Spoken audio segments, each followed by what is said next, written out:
Hello! Welcome to my channel. This is Bert, our Christmas tree for this year, for the year of 2020. He's a small little Christmas tree. He is beautiful and I love him. We named him yesterday when I brought him home, and I've just had needles come off in my hands. I'm so sorry, Bert. Today is the 2nd of December and I wanted to do a Vlogmas, but this year just isn't feeling like it. I don't feel like I can vary it enough. So I'm just going to do some extra videos on theatre because I thought that's probably what you'd prefer anyway. Now this is going to be an installment within Shakespeare series. I'm going to do a little bit of a series on Shakespeare because I think that Shakespeare is such a big topic that you can talk about a lot. So today's video is reasons to love Shakespeare. My previous one was why Shakespeare is still relevant. If you want to go and watch that, I will put a link in. If not, it'll be in the drop down below. So, reasons to love Shakespeare. We use his language every day. There is a poster that I love, and I'm going to show it here. I've shown it in my last video. I am in love with this. It shows all of the phrases that we still use to this day about that Shakespeare wrote. These are Shakespeare's words, and we use them to this day, and I think that's really cool. Sorry, my throat's really dry. I try and hydrate myself, but it doesn't always work. One of my favourite is tongue-tied, because I'm usually tongue-tied. I have dyslexia, and I struggle getting what's in my head out in a coherent sentence, which is why this all might be jumbled, and why a lot of my videos are jumbled, but there's good info in there somewhere. I also have ADHD, so if you're wondering where I get all this crazy energy from, my brain doesn't like releasing adrenaline properly. I believe that's... I don't really know. I tried looking into it and got distracted. Yes.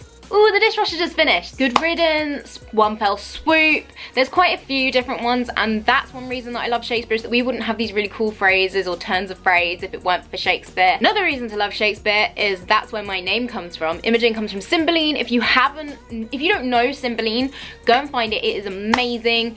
I love it. It's one of my favourites, not just because it's where my name comes from.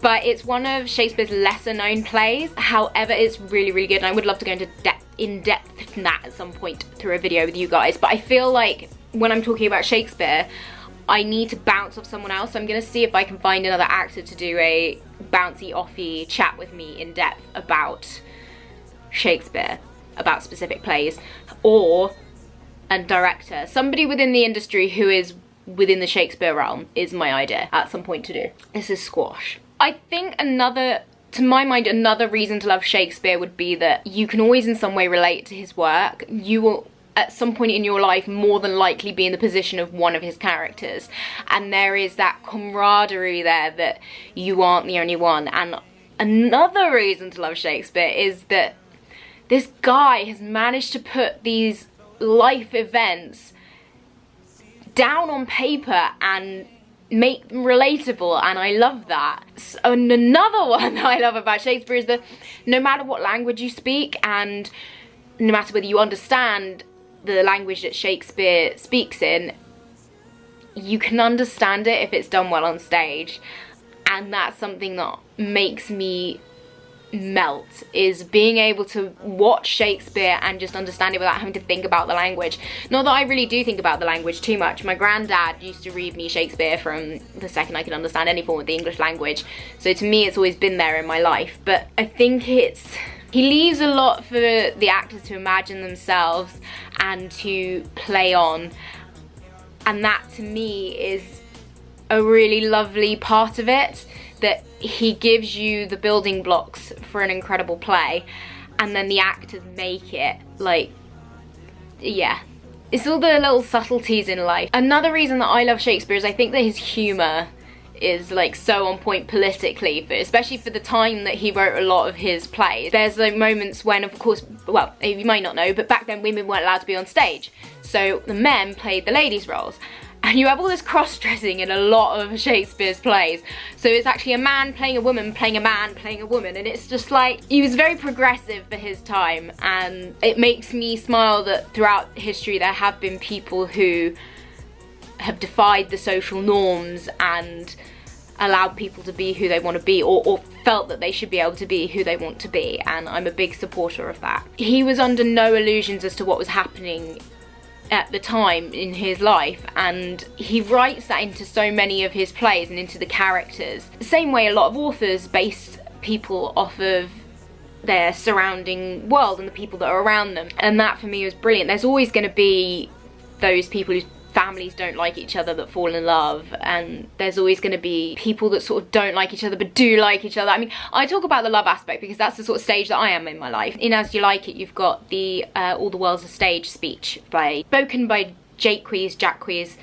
I never know, I'm pulling the dyslexia card right now. And he goes through these motions that we go through in life, and I find it so retrospective of what Shakespeare is actually seeing around him. All the world's a stage, all the men and women merely players, they have their exits and their entrances. Like, people come and go in your life, and that's okay.